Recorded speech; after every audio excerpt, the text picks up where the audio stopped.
الرحمن الرحیم وبہ نستعین اما بعد۔ حضرت صدر محترم حضرت امیر شریعت دامت برکاتہ العالیہ ملت اسلامیہ کی کشتی کے خیرمدار سلطان کی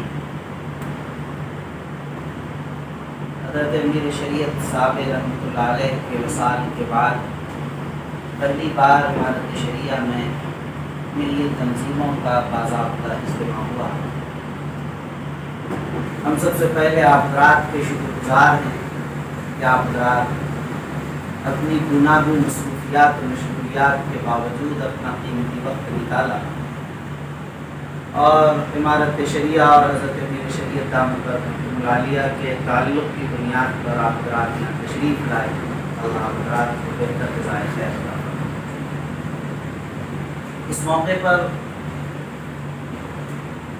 میں اس بات کا بھی آپ حضرات کو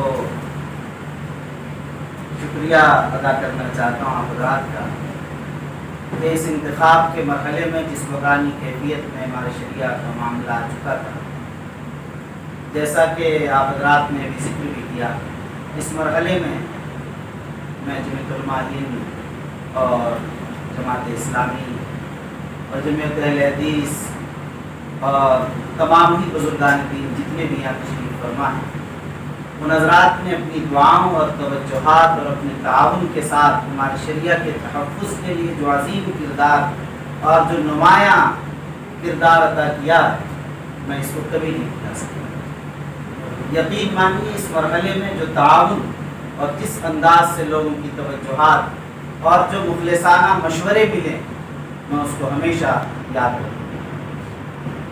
اللہ تعالیٰ سب کو جزائے خیر عطا فرمائے۔ اس موقع پر ایک بات یہ عرض کروں کہ عمارت شریعہ میں جیسا کہ بھی آپ حضرات نے ذکر کیا کہ پورے بہار میں خاص طور پر ملی تنظیموں کا اجتماع اور اس کا وحدت اور اس کی اجتماعیت کی جو شکل نظر آتی ہے وہ دوسرے صوبوں میں نہیں ہے۔ اس میں صحیح بات یہ ہے کہ 1921 میں حضرت مولانا ابو المحاسن محمد سجاد رحمۃ اللہ علیہ نے جہاں عمارت شریعہ کا قیام عمل میں لایا، اس کی بنیاد وحدت کلمہ ہے۔ اتحاد کلمہ کی بنیاد پر ہی عمارت شریعہ کی بنیاد رکھی۔ ظاہر ہے کہ 100 سال گزر جانے کے بعد بھی کہاں گنجائش رہے گی کہ دوریاں باقی۔ میں سمجھتا ہوں کہ اسی کے مضبوط اثرات ہیں کہ یہاں ہم سب مل کر ہر پیغام میں، ہر مسئلے اور ہر مرحلے میں جمع ہوتے ہیں اور ایک متحدہ پیغام دیتے ہیں۔ دیگر صوبوں کے لوگ آشش کرتے ہیں دیکھ کر ایسے اتحاد۔ دعا فرمائے کہ اللہ تعالیٰ اسی اتحاد کو ملک کے تمام صوبوں میں رائج فرمائے۔ ابھی جو باتیں آئی ہیں حضرت امیر شریعت دامت برکاتہ العالیہ نے جو بات فرمائی ہے ڈیٹا کے تعلق سے، حضرت امیر شریعت رحمۃ اللہ علیہ بھی اس کے لیے متفکر تھے اور مسلسل اس پر کام بھی کر رہے، کئی مرحلوں میں اس پر اور ملی مسائل بھی جتنے بھی آئے، چاہے وہ لیگل سیل کا مسئلہ ہو، چاہے وہ مسلم لڑکیوں کے غیر مسلم لڑکوں کے ساتھ جانے کا مسئلہ ہو، چاہے وہ مکاتب دینیہ کا اور بچوں کی ابتدائی اور بنیادی دینی تعلیم کا مرحلہ ہو، چاہے وہ عصری تعلیم کے مرحلے ہو، ان سب مرحلوں میں مخدوم گرامی حضرت امیر شریعت رحمۃ اللہ علیہ بڑی مضبوطی کے ساتھ اور منظم لائے عمل اور ایک دور رس اس کے ساتھ کھڑے ہوئے تھے اور اس پر کام کے لیے ہر جانب انہوں نے جال پھیلا دیا۔ اور یہ آپ دیکھیں گے اگر اسی مرحلے میں یہ بھی ہوا کہ مکاتب دینیہ کے لیے مجھ سے ہی حضرت نے حکم دیا کہ مکاتب کے سلسلے میں کیا کام کیا جائے، عاملہ کی میٹنگ ہوئی اور اس میں نظام بنا اور پھر 4-5 آدمی کے ساتھ ہم لوگوں نے مل کر ناظم صاحب بھی اس میں موجود۔ یہ ہوا کہ میں نے اس میں رائے رکھی تھی کہ خود کفیل مکاتب کا نظام بنایا جائے۔ ہمارے شریعہ مثلاً ابھی 100 مکاتب چلاتے ہیں، جمعیت علماء 500 چلا رہے ہیں، 1000 چلا رہے ہیں، 2000 چلا رہے ہیں، تو اس سے مسئلے کا حل نہیں۔ کم از کم بہار میں 10-20 ہزار مکاتب تو ہر گاؤں میں ایک مکتب کم از کم ہونا چاہیے، کم سے کم ایک گاؤں میں 4-4-5 مکاتب ہونے چاہیے۔ ظاہر ہے کہ حضرت 100 کا 200-500 اس سے کوئی حل نہیں کیا، تو حضرت نے فرمایا کہ کیا کہنا، خود کفیل مکاتب کا نظام بنایا جائے اور ایک بڑی تعداد میں اس کا جال بچھایا جائے، 10 سے 20 ہزار 50 ہزار آپ بنا لیجیے۔ فرمایا کہ اس کے لیے کوئی خاکہ اور لائے عمل آپ بتائیں. میں نے اس پر 30-40 صفحے پر مشتمل ایک کتابچہ اس سلسلے میں تیار کیا اور حضرت کو پیش فرمایا اور سارے اجزاء پر اس پر گفتگو ہوئی. حضرت نے بہت پسند کیا اور وصال سے چند روز پہلے حضرت رانچی سے واپسی ہونے سے کہا کہ میں اس نظام کو آگے بڑھاؤں گا اور اس کے چند روز کے بعد یہ معاملہ پیش آیا. میں انشاءاللہ کسی موقع پر آپ رات تک وہ کتاب پہنچاؤں گا. ابھی چھپ نہیں پائی وہ کتاب.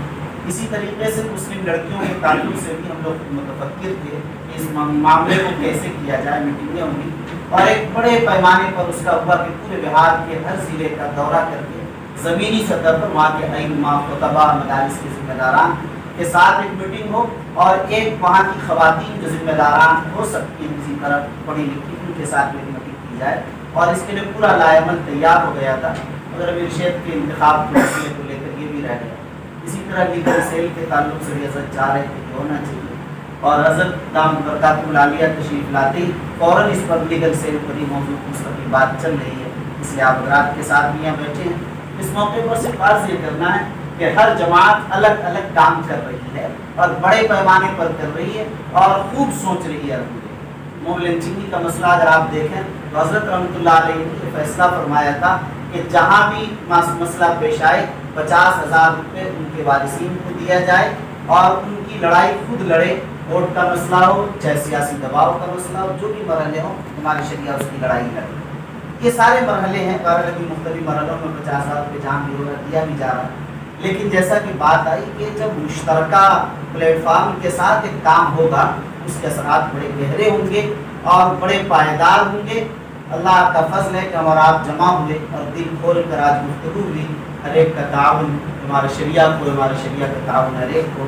ہر طرح سے اگر ہم سب مل کر اس کام کو آگے بڑھائیں گے اور ایک الگ سے ایک میٹنگ ہم لوگ بعد میں رکھیں. آج تو حضرت کا استقبال اور تعارف آپس میں ساری چیزیں رہی ہیں. اس لیے تفصیلی ایک میٹنگ ہو جس کے اندر ہم لوگ اس موضوع پر ایک جزء پر کام کر کیا لائے عمل ہو یہ بھی تیار ہو. میں سمجھتا ہوں کہ انشاءاللہ اس سے بڑا کام آگے بڑھے گا اور یہ پیغام عام ہوگا اور بہار کو انشاءاللہ پورے ملک میں ایک نمونہ اور آئیڈیل کے طور پر جانا اور پہچانا جائے گا. دعا فرمائے کہ اللہ تعالیٰ نظر بد سے ہم سب کو محفوظ فرمائے اور اس اتحاد کو, اس وحدت کو اور اس اجتماعیت کو ہر طرح کی شرور و فتن سے اور ہر طرح کی نظر بد سے اس کی حفاظت فرمائے. آمین.